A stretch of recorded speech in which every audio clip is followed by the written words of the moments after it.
All right, today we are diving headfirst into the brilliant, kind of chaotic world of Where'd You Go, Bernadette by Maria Semple. And don't worry, this is a totally spoiler-free analysis. Now, this is a book that really revolves around one huge question. And here it is. This is the question the whole novel just hinges on. I mean, it's the mystery that grabs you from page one, right? What really happens when a creative force, a true genius, is totally stifled by the world and just disappears? So, that's pretty much the whole premise. You've got Bernadette Fox. She's a wife, a mother, and she used to be this legendary architect. And one day, poof, she vanishes. No trace. So her daughter B basically has to become a detective. She's left with this scattered puzzle of emails, letters, invoices, even FBI documents. And she's trying to piece it all together to figure out not just where her mom went, but the really big question, why she went. Okay, so this brings us to maybe the most important thing you need to know about this book, its structure. Because let me tell you, this is not your typical straightforward story. Not at all. The book is what's called an epistolary novel. Fancy term, right? All it means is the story is told through documents. The whole thing is like a big collage of letters, emails, diary entries. You name it. There's pretty much no traditional narrator telling you what's happening, which you got to admit is a huge creative risk to take. So when you're reading it, you're just constantly jumping from one little piece to the next.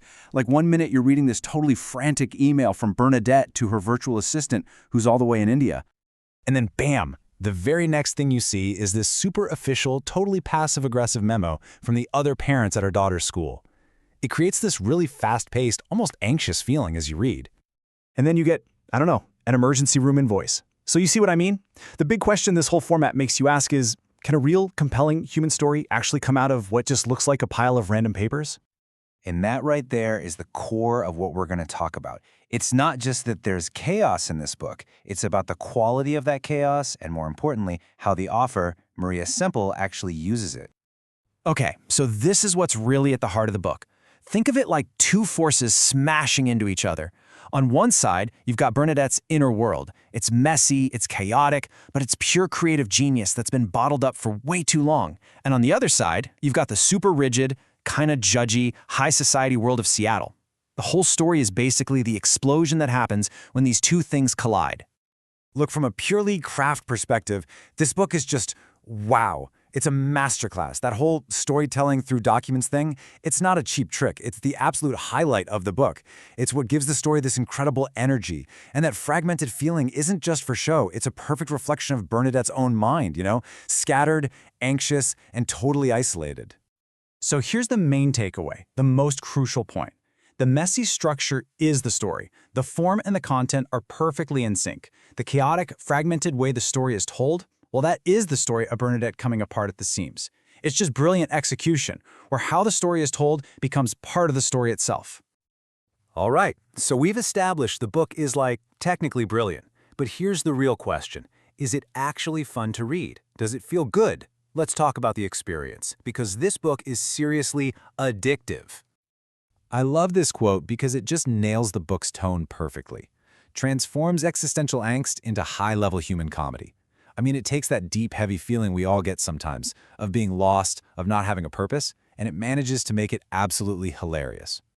And that's exactly what it feels like when you're reading it. It's so addictive. You're just pulled along by this wave of controlled chaos and Bernadette's voice, which is so sharp, so biting, and so funny. Seriously, it's one of those books you just can't put down.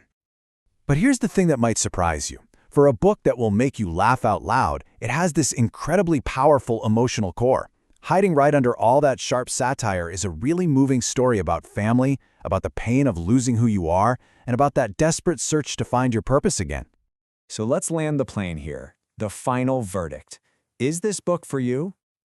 Well, this book is definitely for you if you love smart, modern humor. If you're a fan of sharp social satire, you'll be right at home. And it's perfect for anyone who really values stories that get into the nitty-gritty of complicated family bonds. But I gotta say, if you're looking for a traditional story that goes from point A to point B, this probably isn't gonna be your cup of tea. So yeah, our final take? A huge thumbs up. This novel takes a concept that is so risky on paper and just executes it flawlessly. It really is a modern masterpiece because of that. And in the end, that's the question the book really leaves you chewing on. It's not just about where'd Bernadette go. It's about the explosive, and yes, sometimes hilarious, fallout when you force a brilliant mind to stop doing the one thing it was born to do. It's about what happens when you put a genius in a box that's way too small. Definitely something worth thinking about.